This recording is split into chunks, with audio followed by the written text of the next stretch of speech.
This channel does not promote any violent, harmful, or illegal activities. All content provided by this channel is meant for an educational purpose only. এই মুহূর্তে একটা বড় খবরের নজর রাখবো। SIR এর শুনানির মধ্যে আবার আত্মহত্যার অভিযোগ। পিএলওর পর পুরুলিয়ার পাড়ায় আত্মঘাতী 82 বছরের বৃদ্ধ। শুনানিতে ডাক পাওয়ায় আতঙ্কে ছিলেন। আজ সকালে ট্রেনের সামনে ঝাঁপ দিয়ে আত্মহত্যা করেছেন দাবি পরিবারের। আমাদের প্রতিনিধি পুরুলিয়া থেকে তপন রয়েছেন। তপন, পরিবারের তরফ থেকে কি অভিযোগ এবং এই গোটা ঘটনাটা ঘটলো কিভাবে? দেখো, পাড়া ব্লকের 99 নম্বর বুথের বাসিন্দা দুর্জন মাঝি, তার বয়স 82। তিনি বিসিসিএল এর প্রাক্তন কর্মী ছিলেন। ঝাড়খণ্ডের কোন একটি জায়গা কলিয়ারিতে তিনি চাকরি করতেন। তিনি এসআইআর ফর্ম পূরণ করার পরেই তার একটি নোটিশ আসে। সেই নোটিশের পরিপ্রেক্ষিতে কয়েকদিন ধরেই তিনি মনমরা অবস্থায় পড়েছিলেন এবং তিনি বাড়িতে যেটা বলেছিলেন যে তা আমাকে বাংলাদেশে পাঠিয়ে দেওয়ার ব্যবস্থা করা হচ্ছে, হয়তো বাংলাদেশে চলে যেতে হবে, এরকম ঘরে মনমরা অবস্থায় ছিল। আজকেই তার হিয়ারিং এর ডেট ছিল। সকালবেলায় তিনি যখন টোটো রিজার্ভ করতে বা টোটো ধরতে যখন আসেন, তারপরেই তিনি তার দেহ এই রেল লাইন রুকনি আনারা যে রেল লাইন, সেই রেল লাইনের উপরে পড়ে থাকতে দেখে। তারপরে দীর্ঘক্ষণ না আসার পরেই, বাড়িতে না আসার পরে খোঁজ খবর করে জানা যায় যে তার দেহ রেল লাইনে পড়ে রয়েছে। পরিবারের যেটা অভিযোগ যে এই এসআইআর। ধন্যবাদ তোমাকে। চিন্তা ছিল ওইটারে কি হয়ে পড়ে, কি হবে। কাগজ দিয়েছেন আগে, সেইটারই ওর চিন্তা, ওই চিন্তাই, অন্য কিছু চিন্তা না। ভোটের নাম ছিল 2002-এ, তা সত্ত্বেও তাদেরকে হিয়ারিংয়ের জন্য আজকে ডাকা হয়েছিল। কেন, কী অপরাধ তাদের? তো এটার আমরা জবাব চাইছি। বাড়ির লোকজন আছেন, তার ছেলে আছেন, সবাই আছেন, তারা কিন্তু এটা জবাব চাইছে। ইভেন মানে কি হলো সকালে, কি না হলো, বাড়ির লোক কিন্তু একেবারে কেউ কিছু জানে না।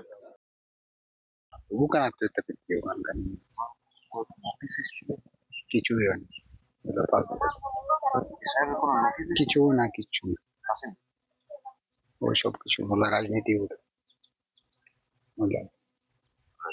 রাজনীতির খেল,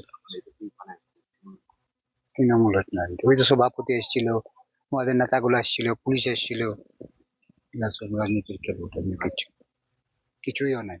ও বুঝতেই পারে না যে ট্রেনটা ছিল, মারি দিয়েছে সকালে।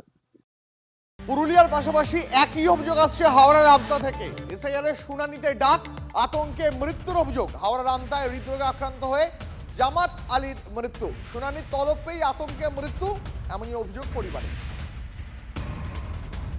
বলে তাহলে আমাকে কি নিয়েই চলে যাবে যে হাতে? বলি আমরা কি করে বলবো তোমাকে, কি করে নিয়ে যাবে? আপনার 2002 সালের ভোট নেই, তোমাকে নিয়ে যেতে পারে কি না পারে আমরা ওইসব বলতে পারবো না। উনি বলেছে তাহলে আমাকে কবে নিয়ে যাবে? বলি কবে নিয়ে যাবে কি করে বলবো? হিয়ারিংয়ে। বলে আমাকে কি হিয়ারিংয়ে কি যেতেই হবে? বলি হ্যাঁ, তোমাকে হিয়ারিংয়ে যেতেই হবে। উনি বললো তাহলে ঠিক আছে। বলে উনি কালকে খাওয়া দাওয়া করে ঘুমিয়েছে আর 3:30টার সময় উনি ইন্তেকাল করেছে।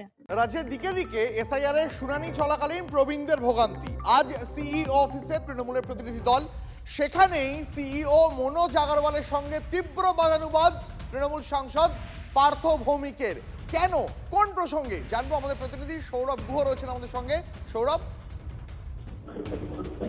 যেটা প্রাথমিকভাবে গতকাল অভিষেক বন্দ্যোপাধ্যায় বলেছিলেন, প্রবীণ নাগরিকদের এই হিয়ারিং এ ডাকা নিয়ে একটা সমস্যার মুখে পড়ছেন তারা। তা নিয়ে আজ প্রতিনিধি দল যাবেন কলকাতায় সিইও অফিসে, মুখ্য নির্বাচনী আধিকারিকের অফিসে।